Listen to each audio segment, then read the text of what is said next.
a todos los que se nos han unido. Bendito sea el nombre del Señor. Es tiempo de Dios, tiempo de palabra de Dios, tiempo de buscar su rostro. Él ha prometido que en estos últimos días Él va a derramar de su Espíritu Santo. Aleluya. Pero está buscándonos. Fíjense en lo que dice Proverbios capítulo 1, verso 23. Volveos a mi reprensión.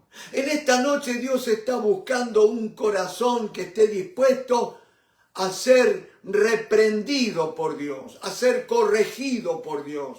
Oh, bendito sea el nombre del Señor. No pienses que no tienes nada que corregir en tu vida, o que yo piense que no hay nada que corregir en mi vida. ¿Quién podrá estar de pie delante del Santo, Santo, Santo?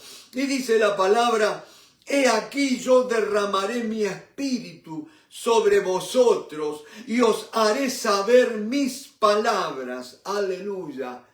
He aquí yo derramaré de mi espíritu sobre vosotros y os haré saber mis palabras. Aleluya. Gloria al nombre del Señor. Esa promesa, más la oración y un corazón dispuesto a obedecer, es todo lo que necesitamos para entender su palabra, mi hermano. No tanta erudición, no tanto estudios, ¿no es cierto?, en la carne, sino realmente buscar la revelación del Espíritu Santo. Aleluya, gloria, gloria al nombre de Cristo. Bendito sea el Señor. Y vamos en esta noche a ver Filipenses capítulo 3.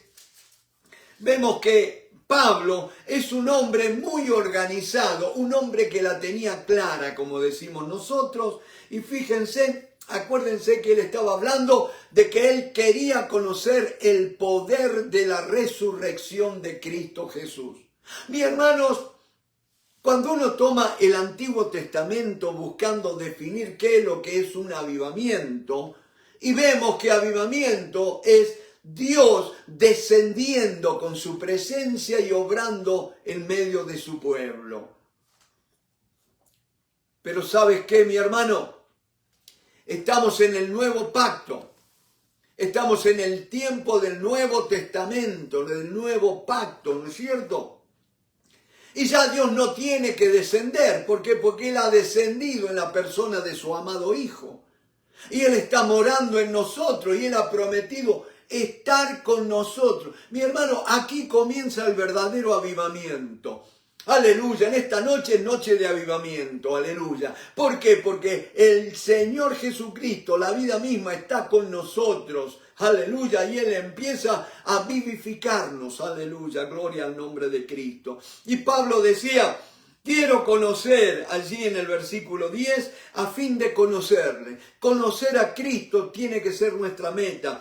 Y el poder de su resurrección, que el Cristo resucitado que mora en nosotros, ahora se empiece a manifestar, mi hermano. Repito, hay gente que dice que los avivamientos no vienen por un hombre. Pero yo te digo una cosa, los avivamientos vienen de Dios a través de hombres y de mujeres puestos en sus manos. Aleluya. Nosotros somos canales del Espíritu Santo, mi hermano. Bendito sea tu nombre. Aleluya, gloria a Dios. Dice la palabra del Señor: el que bebiere del agua que yo le daré de su interior, saltarán, correrán ríos de agua viva. Decime si esto no es avivamiento. Aleluya. Darle al Espíritu Santo la libertad para que fluya, mi hermano. Empieza a creer que la vida misma está con nosotros. Ya estás en un avivamiento, aleluya, porque la vida de Cristo está en nosotros.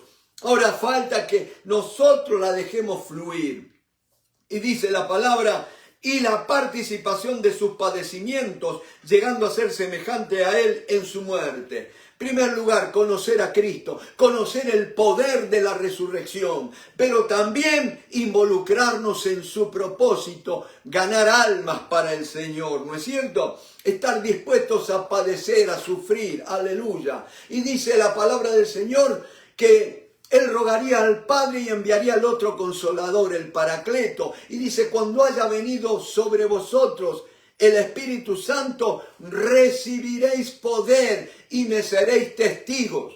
Aleluya. Ahora, testigo, esa palabra viene de la palabra, es la palabra martureo. De allí viene la palabra mártir, mi hermano. O sea que cuando Jesucristo viene con su poder en tu vida, no te va a llevar como un testigo que uno vio, contempló algo, sino que ser un testigo de Jesucristo es estar dispuestos a vivir y a morir por Él. Aleluya. Dar la vida por el Señor Jesucristo, si fuere necesario. Bendito sea el Señor. Esa es la clase de gente, esa es la clase de corazones que el Señor está buscando, que la paloma del Espíritu Santo está buscando para posar en esta noche. Yo quiero ser ese lugar, aleluya. Y dice la palabra del Señor, y llegando a ser semejante a Él en su muerte, aleluya. Si en alguna manera llegase a la resurrección de entre los muertos.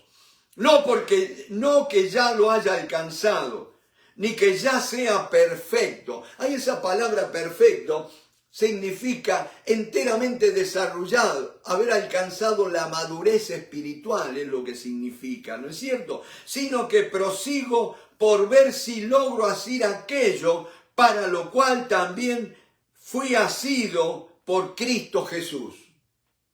Tú fuiste salvado por amor, pero fuiste salvado con un propósito, mi hermano. Dios tenía un propósito en mente para tu vida cuando te permitió, cuando en su soberana voluntad decidió que tú eras un hijo de Él, ¿no es cierto? Una hija de Él. Y dice que Él tenía un propósito. Ahora en esta noche, mi hermano, nos vamos a meter en el propósito de Dios. Y dice la palabra, sino que prosigo por ver si logro hacer aquello para lo cual fui también asido por Jesús.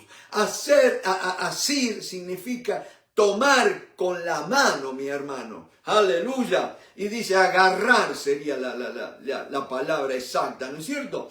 Y dice, hermanos, yo mismo no pretendo haberlo ya alcanzado, pero una cosa hago.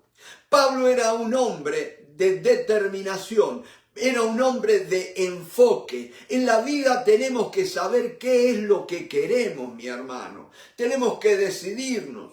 A veces, mi hermano, oramos por sanidad y la sanidad no viene. ¿Sabe por qué? Porque hasta que no te veas sano en Cristo Jesús como Él te ve, y no, mientras sigas viendo cómo estás, sigas viendo tu cuerpo. Dice que Abraham no se debilitó al contemplar su cuerpo, al considerar su cuerpo que estaba como muerto, sino que se fortaleció en fe, sabiendo que era poderoso aquel que había prometido para cumplir todo lo que le había dicho. Aleluya, gloria al nombre del Señor.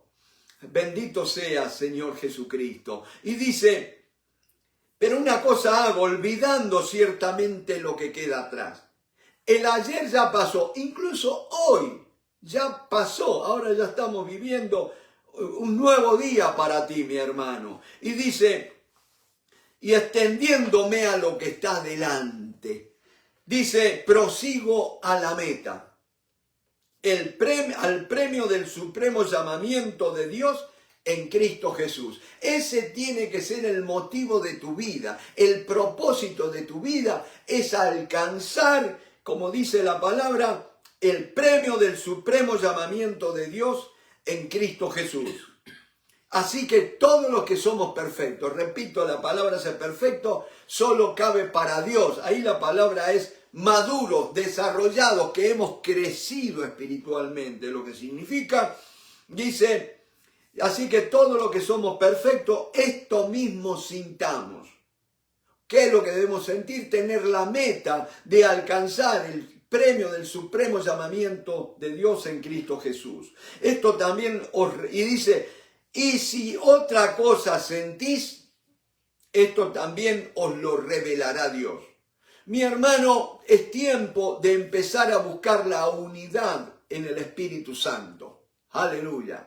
Gloria al nombre de Cristo. Unidad de propósito, unidad de querer, de sentir, unidad de pensamiento. ¿Qué es lo que queremos? ¿Cuál es nuestra meta? dice que si dos o tres de vosotros se pusieren de acuerdo en cualquiera cosa que pidieran en la tierra, ponerse de acuerdo, no dice una multitud, no dice una iglesia, no dice una congregación, 2 o 3 nada más es lo que se necesita, mi hermano. ¿Estás dispuesto en esta noche a empezar a ver la gloria de Dios, a ver las manifestaciones del Espíritu Santo? Yo te digo, en este día, 2 de marzo, marzo va a ser un tiempo glorioso, un mes glorioso, te lo digo, mi hermano. Gloria al nombre de Cristo. Y querés ver la gloria de Dios, empieza hoy, mi hermano, no dejes para mañana. Dice la palabra del Señor: pero en aquello a que hemos llegado, sigamos una misma regla, sintamos una misma cosa. Hermanos, sed imitadores de mí. Gloria al nombre del Señor. Ahora, ser imitador no quiere decir como, por ejemplo, vieron en la televisión cuando hay una persona que imita a un cantante, ¿no es cierto? Imposta la voz, trata de emular la voz de ese cantante, los gestos, ¿no es cierto? No habla de ese tipo de imitación, porque imitadores en la carne hay muchos que imitan a ser cristianos, ¿no es cierto? Pero dice, hermanos, sed imitadores de mí. Usted sabe que esa palabra imitador es la palabra imitar, es la palabra mimetizomai, que de allí viene la palabra en español mimetizar, una palabra antigua, pero es muy específica. Mimetizar quiere decir cuando, por ejemplo,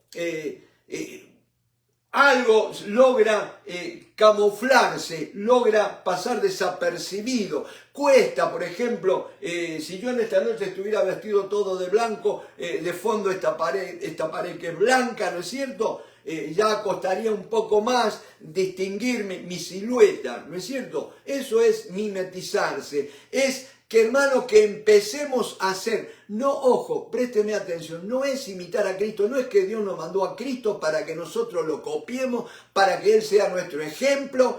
Cristo no vino para ser tu ejemplo. Cristo vino para ser tu vida, para obrar la voluntad de Dios en y a través de tu vida, mi hermano. Eso es la gracia de Dios. Es Cristo morando en tu corazón y haciendo Él lo que es agradable delante del Padre por medio de Él.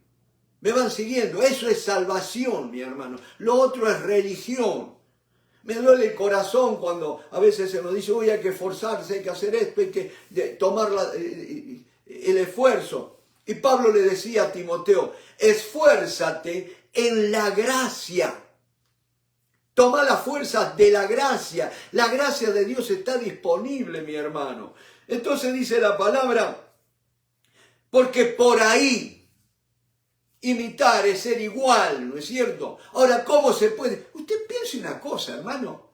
Usted se siente capacitado para imitar a un personaje como el apóstol Pablo. Ahora él me dice, no está diciendo de una manera sobradora, de una manera burlándose de nosotros. Imitadme, sed imitadores de mí. ¿Quién podía igualar a Pablo? Ahora yo te digo una cosa, mi hermano, lo digo con reverencia. Si te pones en las manos de Dios y dejas que el Espíritu Santo obre en tu vida, y vas a ser como Pablo y quizás aún mayor. Tamaña energía está diciéndote. No. Dice Jesucristo mismo, dice. Y aún obras mayores que estas haréis.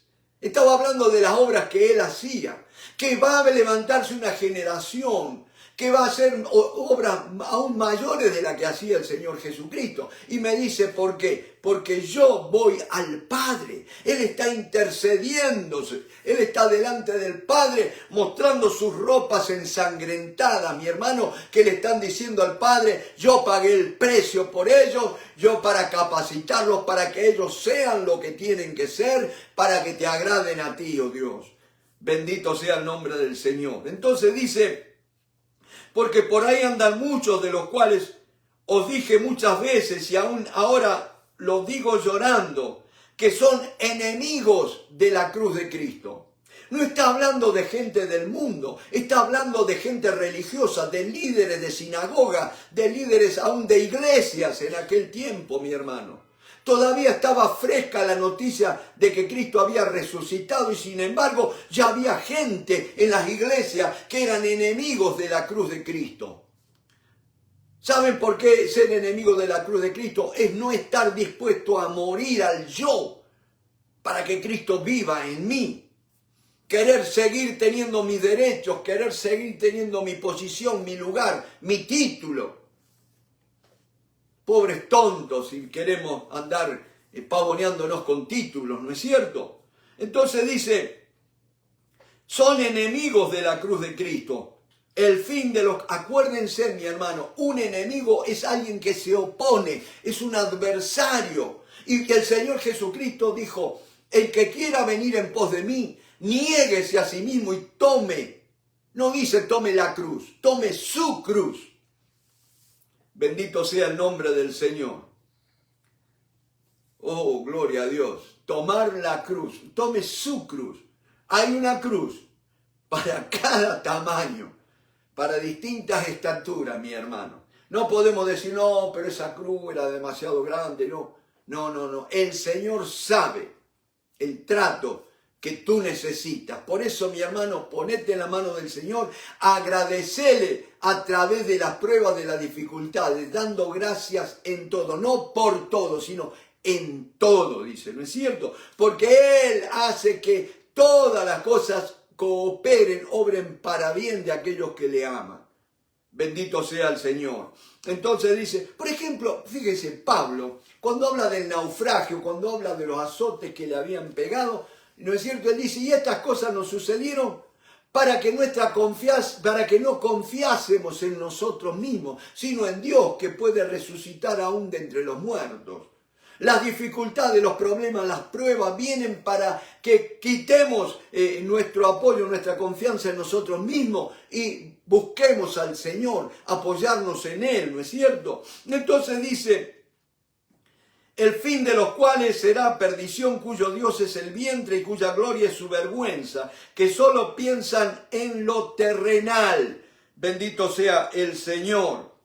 Mas nuestra ciudadanía está en los cielos, de donde también esperamos al Salvador, al Señor Jesucristo, el cual transformará el cuerpo de la humillación nuestra para que sea semejante al cuerpo de la gloria suya, por el poder con el cual puede también sujetar a sí mismo todas las cosas. Y él, cuando habla de sujetar todas las cosas, estás incluido tú y yo. Él tiene poder para sujetar todas las cosas a Él mismo, mi hermano. Y con esto en mente, mi hermano, yo quiero que pensemos, meditemos un poquito en un gravísimo error que cometieron allí en el tiempo de la crucifixión del Señor. Vamos rapidito al Evangelio de Mateo. Fíjense, en el Evangelio de Mateo, vamos a leer en el capítulo 27, Evangelio de Mateo, capítulo 27, verso 62. Y acá hay una palabra de Dios, mi hermano. Hemos estado orando, buscando al Señor, y el Señor es fiel y habla. Aleluya, bendito sea. Dice la palabra del Señor, al siguiente día, que es después de la preparación, se reunieron los principales sacerdotes y los fariseos ante Pilato. Noten, los principales sacerdotes, aquellos que eran los que conocían la ley, los que con la ley tenían que instruir al pueblo, la ley que señalaba la venida de Cristo, la ley que señalaba aquel que iba a venir, ¿no es cierto? Esos mismos sacerdotes se unieron con los fariseos, que era la secta más estricta, más celosa de la ley, y con Pilato. Pilato representaba el poder político, el poder temporal de aquella época, ¿no es cierto? Note, sacerdotes, fariseos y Pilato, el gobernador secular, ¿no es cierto?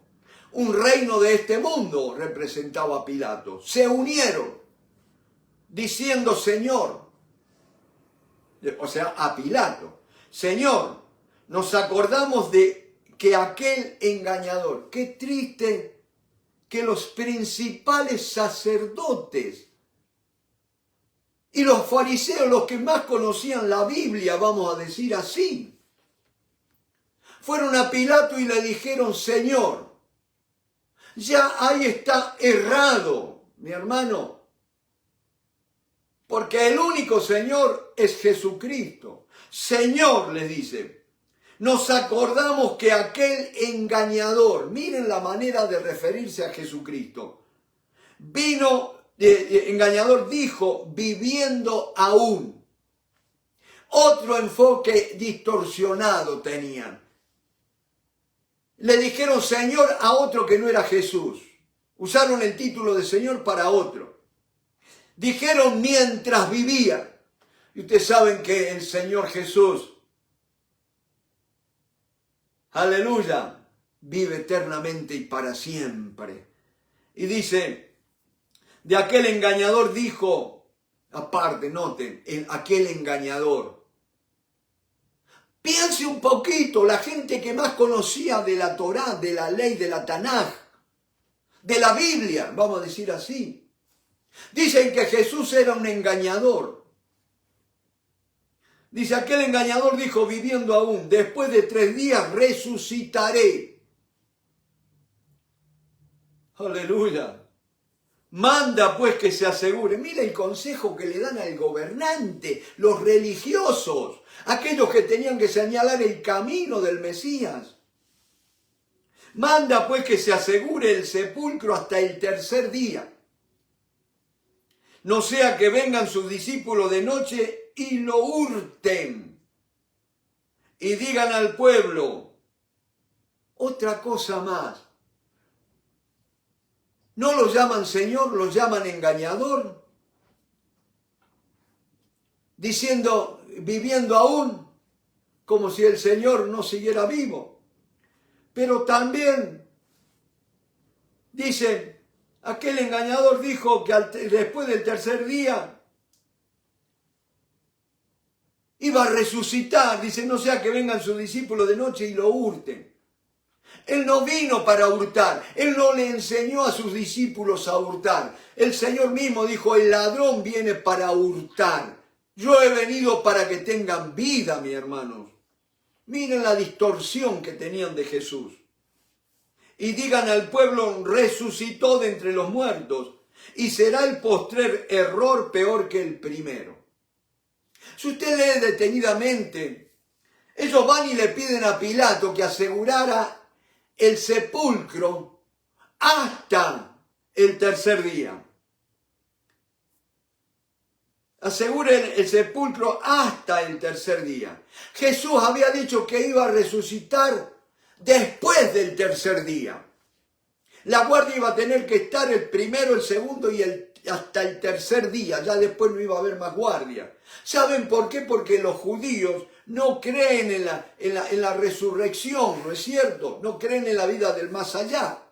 Entonces, para un judío, el 3er día significa ya la cesación total de la vida.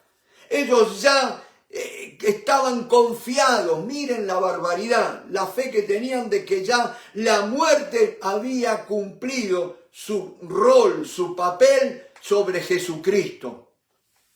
Cuando el Señor mismo a través de Pablo dice, ¿dónde está muerte tu aguijón? ¿Dónde, oh sepulcro, tu victoria? Bendito sea el nombre del Señor. Dice, hasta el 3er día.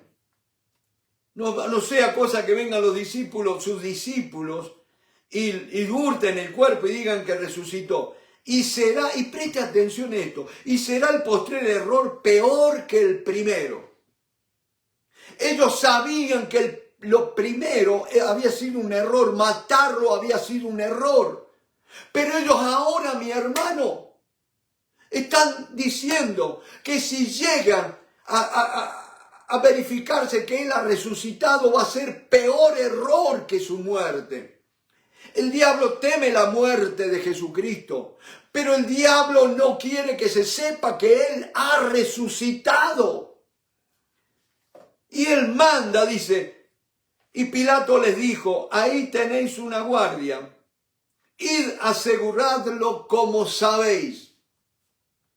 Qué triste, mis hermanos, que los religiosos son conocidos por la autoridad secular como aquellos que sabían asegurar o esconder al verdadero Dios.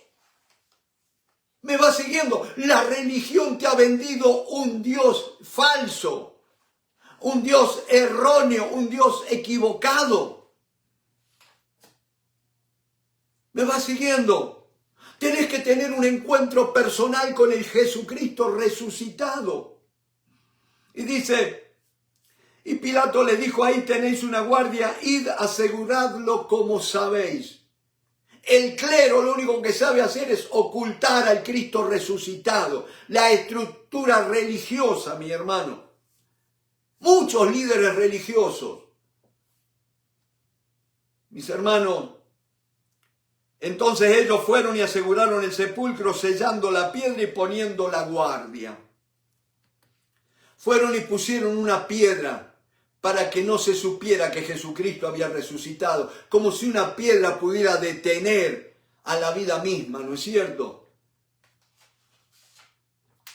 Pero qué triste, mi hermano, el otro día hablando con un muchacho que me vino a hacer preguntas espirituales. Alguien que nunca hace preguntas espirituales me vino a hablar y entonces me contó la experiencia que hace unos años atrás él se había acercado a la Biblia y empezó a ir a una iglesia, mi hermano, una iglesia cristiana, ¿no es cierto?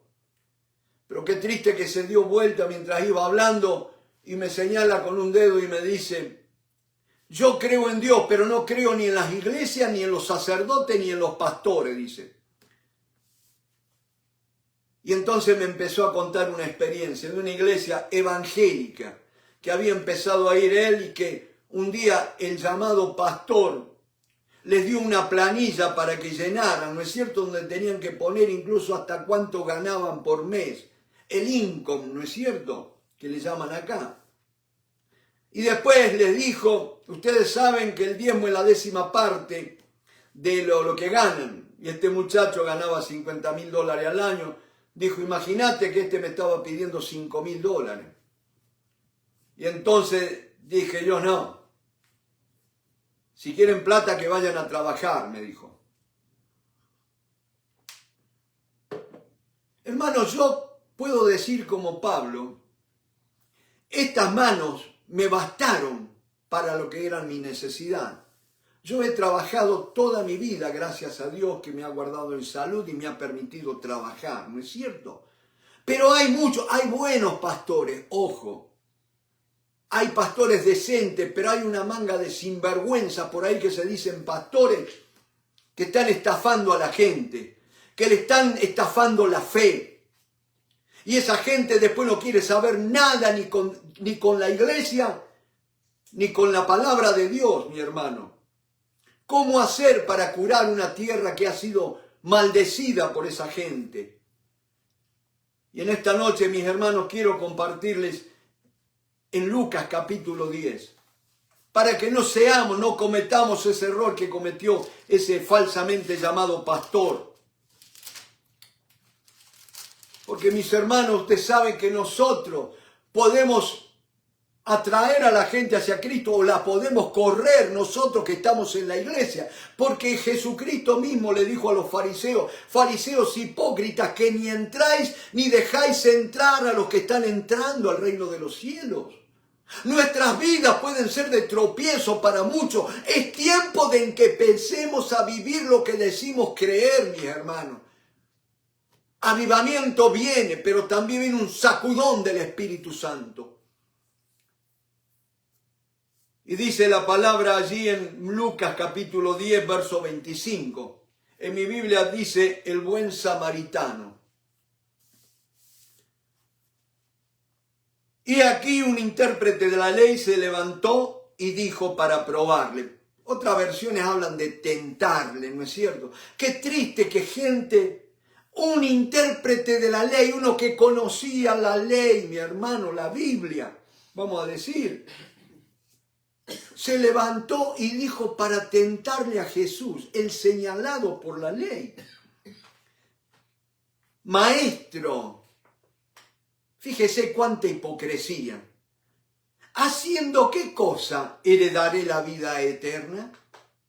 Y él le dijo, ¿qué está escrito en la ley? ¿Cómo lees? ¿Ven? Nosotros podemos acercarnos a la Biblia con nuestros intereses, con nuestras intenciones, y no en el espíritu correcto, ¿no es cierto? Podemos venir con libros de hermenéutica, de exégesis y de cuántas cosas usted quiere que le puede proveer un seminario. Pero si no viene con un corazón recto delante de Dios, con un corazón contrito y humillado, con una disposición de humildad y de obediencia a Dios, no esperes que Dios te va a revelar la verdad. Te vas a quedar con tu hermenéutica, con tu exégesis y con todo lo que quieras. Y repito lo que he dicho muchas veces. Yo soy graduado de seminario teológico. Pero un seminario teológico no te da la salvación, la vida eterna. Te puede dar algunas herramientas, pero si no aprendes la comunión íntima con el Espíritu Santo y a dejar que Él conforme tu vida a Jesucristo, estás frito, porque el conocimiento de la verdad es conforme a la piedad. No vas a conocer la verdad de una manera correcta a menos que te rindas 100% a Dios. Si no, mi hermano, y acá viene la advertencia de Santiago, no os hagáis maestros a vosotros mismos, sabiendo que recibiréis mayor condenación. Mi hermano, tiemblo yo al ver esta palabra.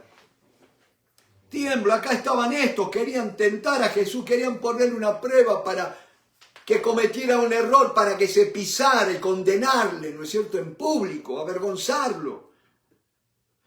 Pero estos bobos no se daban cuenta que estaban tratando con el Dios de los cielos, con aquel que lo sabe todo. Se hizo uno como nosotros, pero Él seguía siendo Dios, mi hermano. ¿Cómo lees? ¿Cómo interpretás?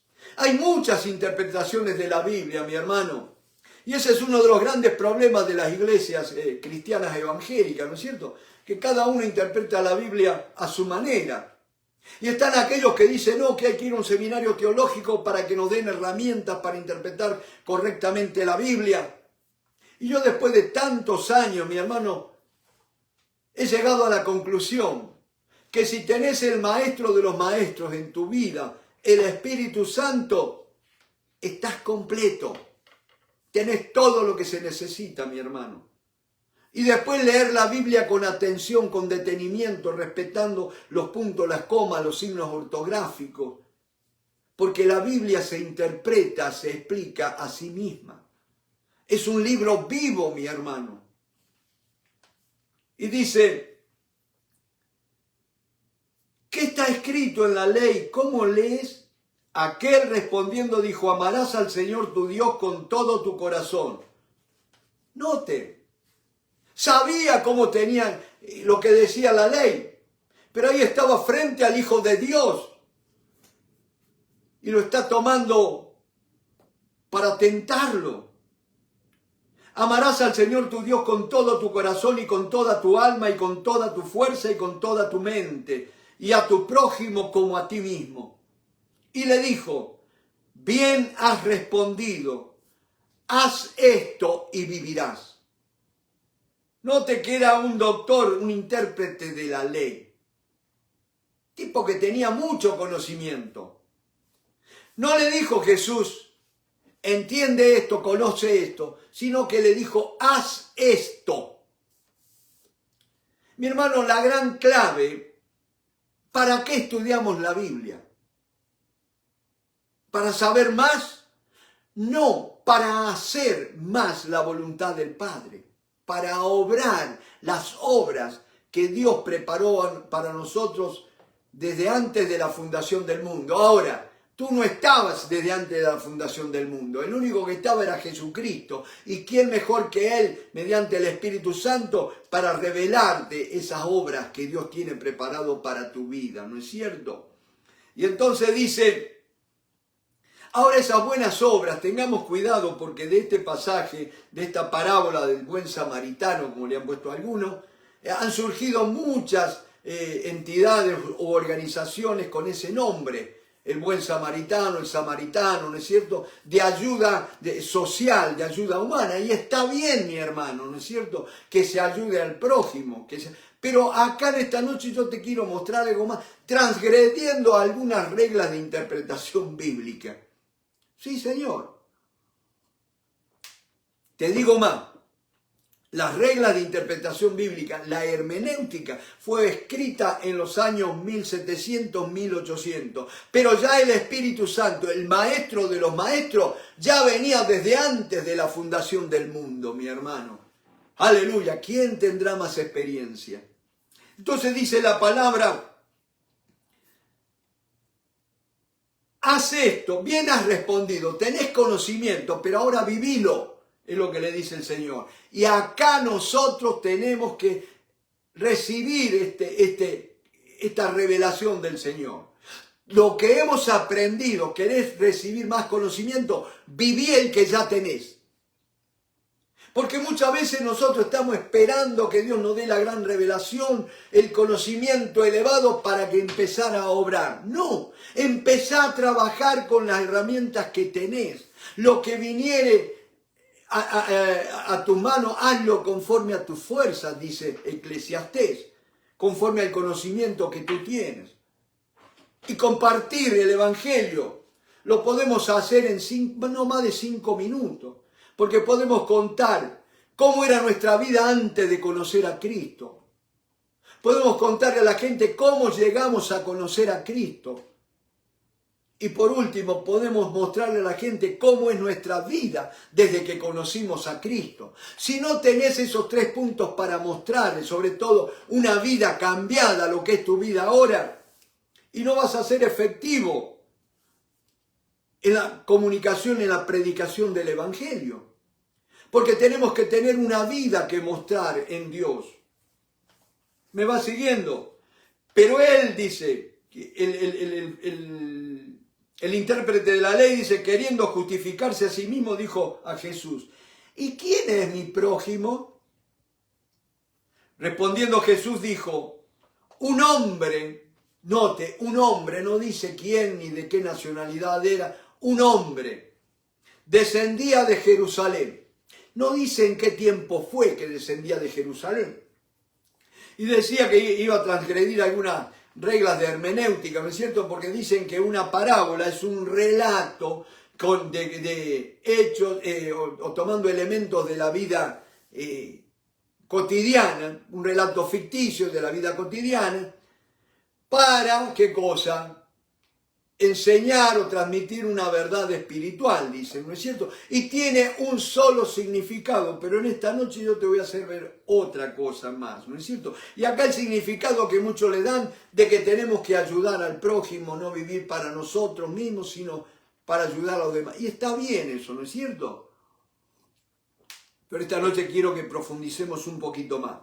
Dice la palabra del Señor, un hombre descendía de Jerusalén. ¿Qué habría ido a hacer a Jerusalén? Descendía, señal de que no vivía en Jerusalén. Porque iba de Jerusalén camino a Jericó, a una población. ¿No es cierto? Descendiendo es literalmente porque el camino va en descenso de Jerusalén, que está más o menos sobre el nivel de mar, como a 125 metros, y va a descender bajo el nivel del mar, que está Jericó, a varios metros debajo del nivel del mar, descendiendo realmente, ¿no? ¿A qué había ido a Jerusalén? Quizás que haya ido a adorar a Dios, porque no dice la época. Había ido a adorar buscando a Dios, porque Jerusalén era el lugar donde estaba el templo de Dios. Es donde muchos piensan que ahí habita Dios, ¿no es cierto? Y él venía de Jerusalén. Pero note la experiencia que va a tener con 2 personajes. Y dice la palabra, descendía de Jerusalén a Jericó y cayó en manos de ladrones, los cuales le despojaron e hiriéndole se fueron, dejándole medio muerto. Noten que ya en la época de Jesús había violencia y había crimen también. El mundo sin Dios no ha cambiado. No nos alarmemos ni le hagamos propaganda al diablo de las cosas que están pasando. Empecemos a hablar las grandes cosas de Dios. Y dice que cayó en manos de ladrones, los cuales le despojaron e hiriéndole se fueron, dejándole medio muerto. Un hombre fue robado por ladrones, fue golpeado, le despojaron. Yo calculo que hasta la ropa le quitaron, ¿no es cierto?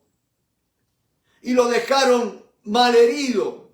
Yo creo que lo dejaron por muerto, porque dice medio muerto, dice, ¿no es cierto? Lo abandonaron allí al costado del camino. Y dice, le despojaron e hiriéndole se fueron, dejándole medio muerto. Aconteció que descendió un sacerdote. Nota que el relato empieza con un intérprete de la ley. Ahora Jesús va a usar, ¿qué cosa? A un sacerdote. Alguien que quizás que venía viendo un sacerdote por aquel camino y viéndole, pasó de largo. Quizá que el sacerdote haya ido también a Jerusalén a oficiar en el templo y volvía para su casa.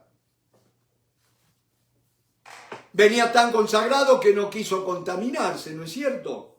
Y dice que pasó de largo, viéndole.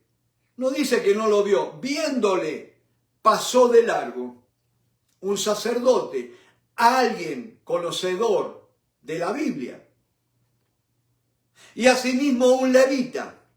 Un levita no es un cantante como ahora se estila decir los levitas, ¿no es cierto? Un levita eran de la tribu de Leví, que eran los que tenían que ayudar, ¿en qué cosa? En el servicio del tabernáculo y posteriormente del templo. Porque si ustedes ven, estaban los hijos de Coré que no eran de la tribu de Leví, ¿no es cierto? Que oficiaban en el templo, en los cantos. El mismo David oficiaba en los cantos y era de la tribu de Judá, no de Leví. No era levita. David, sin embargo, cantaba al Señor. Entonces dice la palabra que descendió un sacerdote y viéndole pasó de largo. Asimismo un levita llegando cerca de aquel lugar y viéndole pasó de largo. Se ve que estos habían aprendido, ¿no es cierto?, la técnica de pasar de largo. Pero un samaritano. Ahora, note el personaje que va a elegir Jesús. El intérprete de la ley era un judío, el cual está hablando con él. Y le va a tomar como ejemplo a un samaritano, una etnia, un pueblo que los judíos odiaban, aborrecían, mi hermano. ¿Se acuerdan la mujer samaritana? Porque en la antigüedad los samaritanos eran primo, diríamos, de los judíos, ¿no es cierto? Porque se habían emparentado con los asirios, se habían hecho una mezcla de sangre, pero ellos decían que eran israelitas, que eran de la misma sangre de los judíos, decían, ¿no es cierto? Israelitas. Es más, los samaritanos se jactaban y tenían, de la Biblia únicamente aceptaban el Pentateuco, o sea, los primeros 5 libros de la Biblia. Y ellos pugnaban o estaban en conflicto con los judíos en relación dónde se debía adorar a Dios. ¿Se acuerdan la mujer samaritana, la charla que tiene con Jesús? Y le va y le pregunta, ¿dónde es el lugar para que debemos adorar a Dios? Y Jesús le dijo, créeme, mujer, que ya ahora viene la hora que ni en este lugar ni en Jerusalén adoraréis al Padre, sino que los que adoran al Padre en espíritu y en verdad tienen que adorarle. ¿No es cierto? Los samaritanos decían que era en el monte Gerizim que se tenía que adorar a Dios y de hecho llegaron a construir un templo. Mientras que los judíos decían que era en el monte Sión, que se tiene que adorar a Dios. Y allí fue construido el templo de Jerusalén, ¿no es cierto? Miren, tremenda puja, no se podían ni ver. Dijo la mujer samaritana, dijo, porque judíos y samaritanos no se tratan entre sí, ¿no es cierto? Y Jesús le toma este personaje, el samaritano, para ponerle por ejemplo. Y dice que vino un samaritano, ¿y qué pasa? Iba de camino. Eso me da la idea de que no era que volvía. Era una persona que andá a saber para dónde iba de viaje. Un largo viaje, por lo que me da a entender.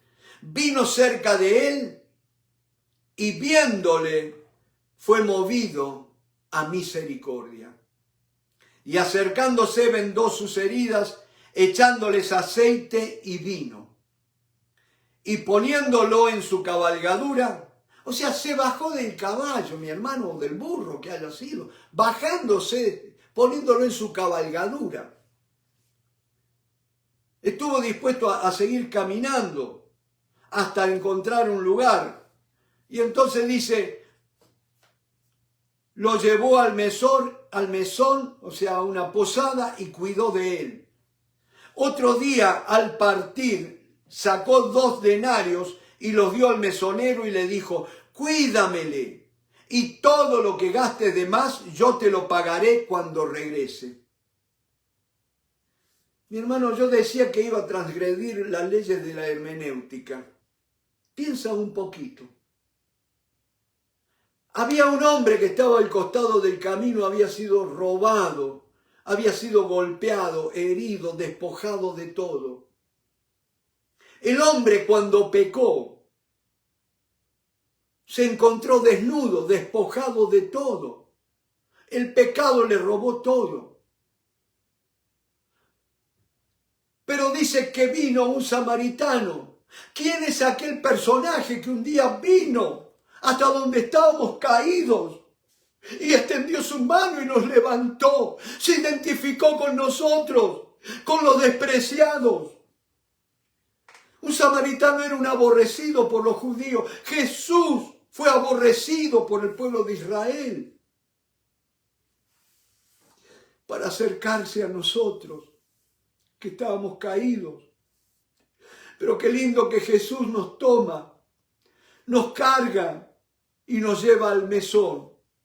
Y permítame la libertad de interpretar el mesón como la iglesia.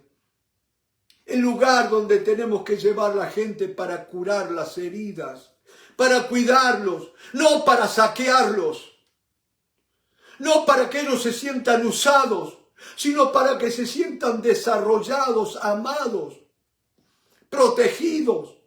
Eso es lo que está necesitando el mundo. Iglesias que sean un refugio para el herido, para el quebrantado, para el cautivo. El mesón. Y el encargado del mesón, el mesonero. El Señor Jesús le da 2 monedas, 2 denarios. Decime si eso no es lo que la Biblia habla de las arras del Espíritu Santo. Cuando hemos creído en el Señor, el Espíritu Santo nos ha sellado. El pago anticipado, o el down payment, o la entrega inicial, que Él un día va a volver y va a tomar posesión completa de nosotros. El mesonero es figura del Espíritu Santo, mi hermano. El Espíritu Santo tiene que ver con el ministerio de sanar gente, de libertar cautivos, de abrir la puerta a los que están encarcelados. Necesitamos el poder de la resurrección de Cristo en la persona del Espíritu Santo. Y dice, y los dio al mesonero y le dijo, cuídamele. ¿Por qué no ha venido el avivamiento todavía? Porque no hay suficiente gente en las iglesias preparada ni dispuesta para cuidar a los nuevos nacidos que han de venir. Porque hay gente que no quiere estudiar la palabra de Dios, prefiere estar en cualquier cosa.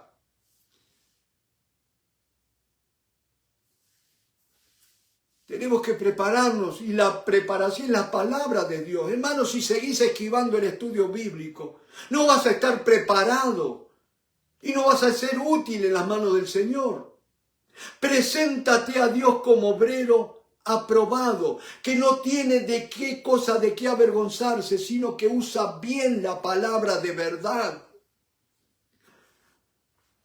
Bendito sea el nombre del Señor. Mi oración, después de tantos años de ser graduado en seminario bíblico, después de tantos años de dar estudios bíblicos, de estudiar y todo, mi oración es: Señor, enséñame a compartir el Evangelio de una manera sencilla, breve, sin muchas palabras, pero efectiva, tal que la gente de la calle me pueda entender. No darle un lenguaje religioso, sino un mensaje de vida. Bendito sea el nombre del Señor. Cuídame, le dice, y todo lo que gastes de más, yo te lo pagaré cuando regrese. Dígame, ¿quién ha prometido regresar? Aleluya. Voy pues a preparar morada. Y vengo otra vez, dice el Señor. Prepárate, mi hermano. Persevera en el estudio de la palabra. No puedes decir que amas a Dios si no amas su palabra. Y termino con esto, que se ha convertido en mi ley, en mi lema. Muchas cosas hizo Jesús que no están escritas en este libro, dice Juan 20. Pero estas se han escrito, o sea, lo que está escrito en la Biblia, es para que creáis y para que creyendo tengáis vida en su nombre. Aleluya. La vida de Dios, mi hermano, está a disposición tuya a través de la palabra. La sanidad está en la vida de Dios. Recibe la vida de Dios a través de la palabra y tu cuerpo va a ser completamente sano. Si haces esto, vas a empezar a vivir en avivamiento. Dios te bendiga, mi hermano. Gracias por tu tiempo. Amén.